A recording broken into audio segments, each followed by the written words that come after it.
কৌশিক গাঙ্গুলির অভিনীত বিসর্জন Bangla cinema shooting স্পটটা দেখতে।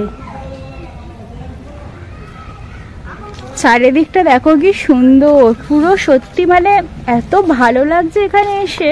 এখানে রাখা হয়েছে মানে এখান থেকে 3 কিলোমিটার একটা মৌমাছি যেতে পারে।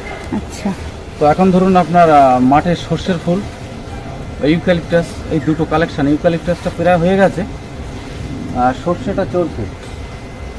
এখন জায়গায় আসুন, কিছু হবে না।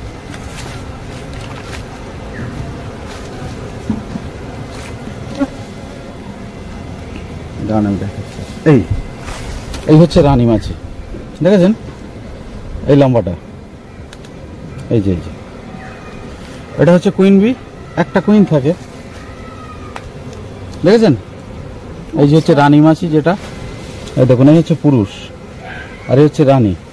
টোটাল এই বক্সে একটা থাকবে, দুটো হলে কি হবে, একটা চলে যাবে,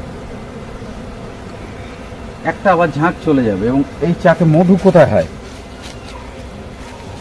তো মধু হয় সাধারণত এই চাকের ওপর দিয়ে, দেখুন এই জায়গা দিয়ে, এই জল জল করছে না, এখান থেকে কিন্তু এটা ডিম আছে। আচ্ছা, এই হলুদ কিন্তু পরাগ, ফুলের রেণু, যেটা যেটা আর কি এখন শস্যের রেণু বলে, পরাগ বলে হলুদ। তো সিস্টেম হচ্ছে একটা চাকের 3 রকম জিনিস থাকে। প্রথম থাকে মধু, দ্বিতীয় পরাগ, তৃতীয় ডিম।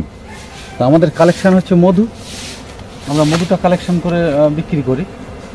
যেহেতু একটা মাছির তো রেঞ্জ 3 কিলোমিটার তো বটেই, এবং ধরুন ইউক্যালিপটাস, সর্ষে, এরপরে লিচু, আপনার সুন্দরবনের খোলসে, গরান, তরা, কেওড়া, পাটপাট মধু আমরা বিক্রি করি এই বাগান থেকে।